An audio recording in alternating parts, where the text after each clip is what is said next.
Is learning to code still worth it in 2025? Honestly, I have no idea. Welcome to Suitcase Coder, my channel where historically I've talked about my journey from joining a coding bootcamp to becoming a remote developer. I started this channel back in 2018 and a lot has changed since then. I went through a coding bootcamp, I graduated, I taught at one, I quit, I started a learn to code platform on my own, and now it's 2025 and the landscape of learning to code has completely shifted. And the number one question I get is it still worth learning to code in 2025? And I really don't know the answer. But today I want to go over the top 5 tools that make it a little bit harder to want to learn to code, and because the landscape has changed a little bit, or a lot of it. So let's get into it. The first tool that came out about 2 years ago that may be so obvious, but it completely changed the game and started making us actually question, is it worth learning to code in 2025 and what is that going to look like in the future, is ChatGPT. Just the introduction of AI alone has been wild in the last couple of years. And ChatGPT made us truly question or actually start to realize the powers of AI.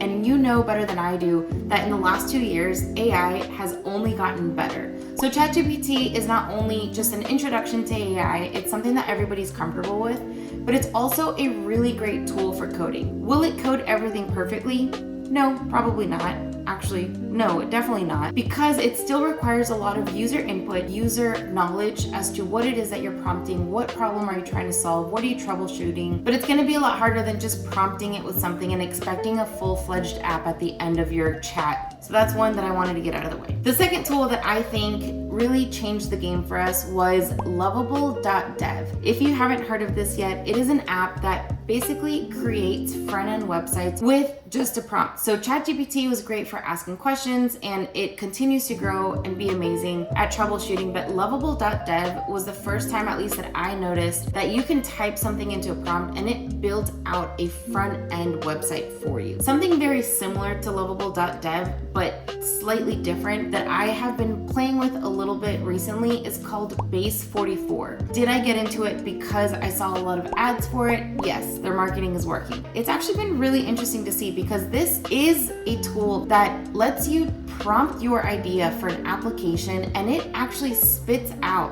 not only the code for your app, but it builds out a functional app that you can preview and mess with and click on the buttons and see how it works and continue prompting it to edit the app and improve it based on your prompts. And the cool part about Base 44 is the fact that you get to keep your code. Of course, there's different pricing models and I haven't even looked into that, but it allows you to come up with an app idea, prompt it in plain English, and at the end of that, you actually do get downloadable code that you can share, publish, and start using as an actual app. Another tool that might be obvious, and this has been out for a while now, but again, these are tools that are only getting better and better, and those are copilots. If you are more interested in getting your hands on the code and actually learning how to do it yourself, but you just need some guidance or you need a helper, then a copilot might be the best tool for you. And of course, there's GitHub Copilot, which has been the most popular one, at least in my opinion, or from what I have seen. But I'm curious to know, for you software developers out there, which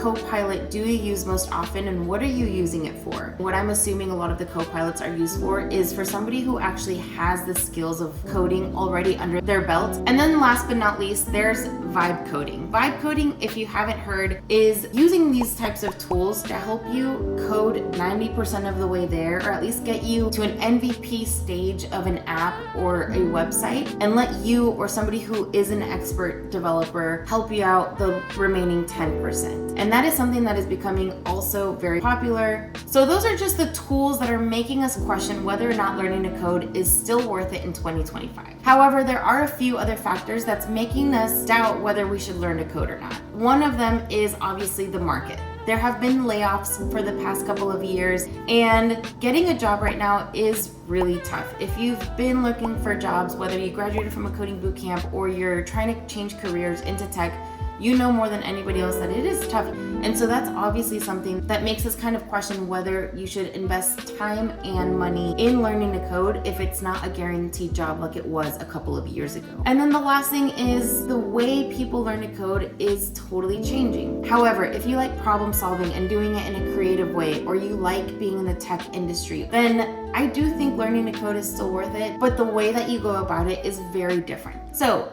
if learning to code is something that you're still interested in, or you don't know if you are or not, but you're just wanting to figure it out, then I highly recommend checking out codeflight.io, as there's a free quiz to help you identify which path is right for you. And then if you like it, it does customize a completely personalized curriculum for you that you can do self-paced, fully virtually. Thanks for listening. And if you want to see me dive into some of these tools, then definitely let me know in the description below. And I hope to see you in my next video. Ciao.